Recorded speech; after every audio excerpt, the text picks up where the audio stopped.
Tape www.suividécole-au-sénégal.com. À école au Sénégal, c'est facile, tu n'as qu'à te connecter. Tape école au Sénégal, les leçons sont beaucoup plus détaillées. Voilà, donc on va continuer donc la proposition de correction de cet exercice-là. Et on était donc au niveau de la troisième question. Montrer que j à la puissance moins 1 égale à j au carré. Donc n'oubliez pas que j était égal à combien? J est égal à expo de i 2 pi sur 3. Donc on l'avait déjà déterminé avec la résolution. Maintenant, donc montrer que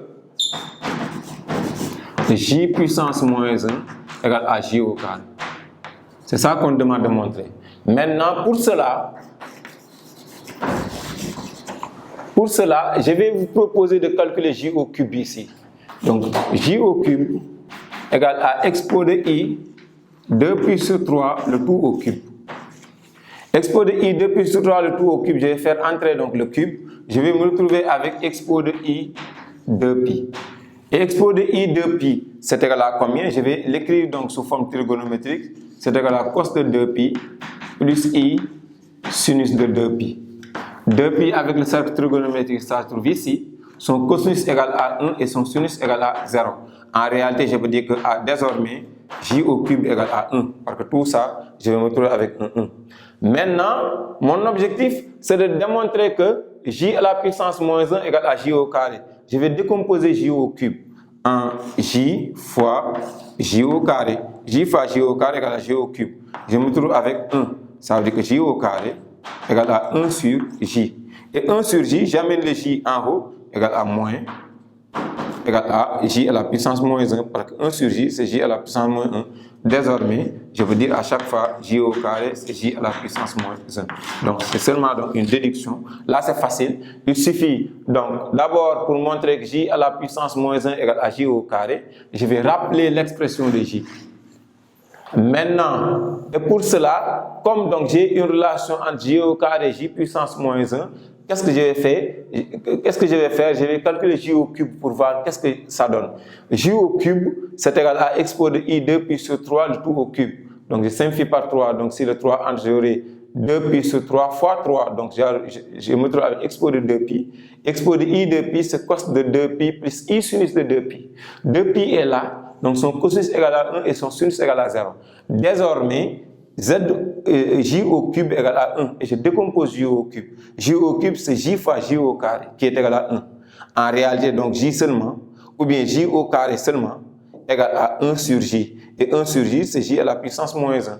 Donc je peux dire que donc, j au carré, à chaque fois, c'est j à la puissance moins 1. Donc c'est l'objet de la troisième question. Au niveau de la quatrième question, on demande de montrer que, la quatrième question, on demande de montrer que 1 plus j au carré égale à 0.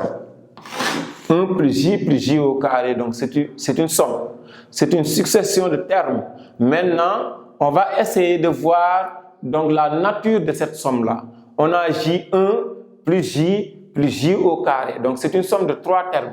Maintenant, qu'est-ce qui lie ces 3 termes-là? Le premier terme, si on le multiplie par j, j'aurai j, parce que j'aurai 1 fois j qui est égal à j. Le deuxième terme, si on le multiplie par le même j, j'aurai j au carré. Donc là, je peux dire que c'est une somme des termes d'une suite géométrique de premier terme 1 et de raison j. La somme des termes d'une suite géométrique 1 plus j au carré, la somme de ces termes-là, le nombre de termes va être égal à 3 termes. Et maintenant, la somme des termes, c'est le premier terme. Donc, moins la raison j à la puissance nombre de termes sur 1 moins la raison. Maintenant, ici, q va être égal à j, parce que c'est j qui sera la raison. J sera la raison. Et je vais me retrouver avec nt, le nombre de termes, c'est 1, 2, 3. C'est 3 termes, ça c'est évident. À partir de là, donc 1 plus j au carré, égale à 1 moins donc j au cube, parce que donc j, q à la puissance nombre de termes, comme ici la raison c'est j, donc j à la puissance 3 sur 1 moins j. J différent de 1 bien sûr. Parce que, effectivement, donc, la raison d'une suite géométrique est toujours différente de 1. Maintenant, pour calculer, donc, montrer ça c'est égal à 0 revient à montrer ça égal à 0. Or, qu'est-ce que je sais de j au cube? J au cube, je venais de calculer tout à l'heure j au cube égale à 1 au niveau de la question 3. Au niveau de la question 3, j'ai j au cube égale à exposé i 2 pi sur 3, le tout au cube, qui est égal à exposé i de pi qui est égal à 1. Donc à chaque fois, j au cube égale à 1. J au cube égale à 1 n'entraîne pas que j égale à 1. On n'est pas dans R, on est dans C. Donc j au cube égale à 1. Je reviens ici pour remplacer j au cube par sa valeur. Je peux dire que donc 1 plus j au carré égale à 1 moins j au cube. Ça donne 1 sur 1 moins j qui est égal à 0 sur 1 moins j qui est égal à 0. Donc 1 plus j au carré égale à bien 0. Donc c'est ce qu'il fallait démontrer. Et pour démontrer ça, il faut remarquer seulement que vous avez la somme de 3 termes d'une suite géométrique de premier terme 1 et de raison j. À partir de là, vous aurez donc l'égalité égale à 0 en posant donc la formule de la somme des termes d'une suite géométrique. C'est 1 moins la raison à la puissance nombre de termes sur 1 moins la raison. Notre raison ici c'est j. Et à partir de là, on va retrouver au niveau de l'expression un j au cube. Et qu'est-ce qui est égal à j au cube? Au niveau de la question précédente, on retourne pour dire que j au cube, on l'avait calculé, c'est égal à 1. On remplace par sa valeur directement. On a 0 sur 1 moins j qui est égal à 0. Donc la somme là égale à 0. Voilà. Voilà donc, on va toujours continuer la proposition de correction de cet exercice-là. Et au niveau de l'exo 5, on a 1 sur 1 plus i. Donc, ce n'est pas i, hein, ici c'est j. C'est 1 sur 1 plus j. Calculer, on demande de calculer 1 sur 1 plus j. Maintenant, au niveau de la question précédente, on vient de démontrer que, on va dire, on sait que, maintenant, puisqu'on a vu 1 plus j, au niveau de la question précédente, on a 1 plus j au carré égale à 0. On sait que 1 donc plus j au carré égale à 0. À partir de là, on peut dire que 1 plus j à chaque fois égale à moins j au carré. Alors que j au carré, donc on avait déjà démontré son égalité. On a dit, alors, or j au carré égale à combien? On venait de démontrer que j au carré égale à j bar. Égale j bar. J au carré égale à j bar. Donc on peut dire que 1 plus j égale à moins j bar. Donc là, c'est bar. À partir de là, donc on peut dire que le fait de calculer 1 sur 1 plus j équivaut à calculer 1 sur donc moins j bar. Et 1 sur moins j bar égale à combien? Égale à 1 sur moins. Et j bar, j était égal à combien? Moins 1 demi plus 1 demi de, moins 1 demi plus i racine de 3 sur 2. J bar va donner donc moins 1 demi, moins i racine de 3 sur 2. C'est moins j bar. À partir de là, on aura 1 sur, et maintenant c'est les mêmes dénominateurs. Donc on a 1 plus i racine de 3, donc sur 2. Puisque donc le moins va entrer. À partir de là, on aura 1 sur, et là, donc, c'est 1 sur, et maintenant, là, c'est donc l'expression qui est en bas. Je peux multiplier par l'expression conjuguée en amenant le 2 en haut, c'est 1 plus i racine de 3, qui est égal à 2 sur 1 plus i racine de 3. Maintenant, vous-même, vous pouvez continuer le calcul, parce que si vous multipliez par l'expression conjuguée, donc vous pouvez laisser comme ça, mais d'habitude on multiplie par l'expression conjuguée du dénominateur. Parce que, donc, pour avoir donc, un nombre réel en bas, j'aurai 2 facteur de 1 moins i racine de 3 sur, donc 1 plus i racine de 3 facteur de 1 moins i racine de 3, ça donne 1 au carré plus racine de 3 au carré. Donc on l'a fait en cours. A moins b facteur de a plus b, s'il y a des i, c'est a carré plus b carré. Donc on se retrouve avec combien?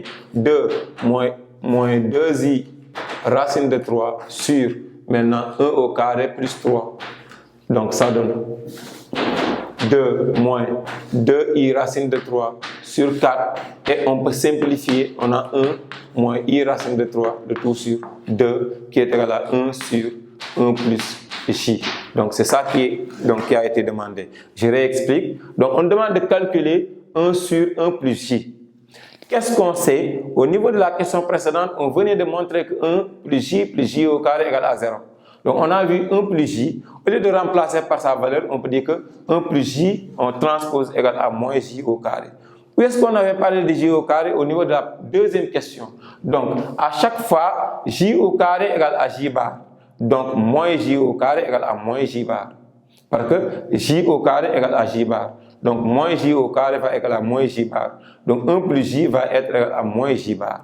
On connaît j. J c'est moins 1 demi plus i racine de 3 sur 2. Donc j bar égale à 1 moins, entre parenthèses, moins 1 demi moins i racine de 3 sur 2. Donc c'est ça j bar. C'est l'expression conjuguée de j.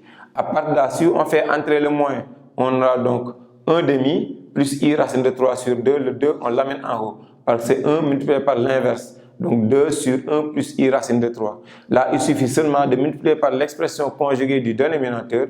L'expression conjuguée du dénominateur, c'est 1 moins i racine de 3. 1 moins i racine de 3. Et donc, 1 plus i racine de 3 facteur de 1 moins i racine de 3, ça donne 1 au carré plus i racine de 3 au carré, donc qui est égal à. Donc c'est a carré moins b carré. Moins b carré, donc ça donne 1 carré moins i racine de 3. Le tout au carré, la racine de 3 au carré égale à 3, i au carré égale à moins 1, et ce moins-là, ça donne plus. C'est pourquoi on a 1 plus 3 qui est égal à 4. En simplifiant par 2, on se retrouve avec 1 moins i racine de 3 sur 2 qui est égal à 1 plus j. C'est l'expression qui a été demandée. Donc on demande de calculer l'expression 1 sur 1 plus j. Comme donc j égale à moins 1 demi plus i racine de 3, on ne va pas remplacer, mais on va utiliser donc les réponses précédentes pour identifier directement 1 plus j, c'est égal à combien? 1 plus j, on avait dit que c'est moins j au carré, et moins j au carré égale à moins j bar, à cause des relations précédentes, et à partir de là, on remplace j bar par sa valeur, et automatiquement, on multiplie par l'expression conjuguée pour avoir maintenant l'expression de 1 sur 1 plus j. Donc c'est un exercice dont les questions ne sont pas indépendantes. À chaque fois, donc, si vous visionnez la vidéo, essayez de retrouver toutes les réponses qui ont été proposées ici et essayez de voir le lien à chaque fois entre la question 1, la question 2, la question 3 jusqu'à la dernière question. Maintenant, dans une autre vidéo, on va terminer l'exercice pour répondre à la 6e question. Donc la 6e question c'est calculer j à la puissance n, quel que soit n. On demandait de calculer 1 sur 1 plus j. Maintenant, dernière question, calculer j à la puissance n, quel que soit n. Tape www.suividecolosénégal.com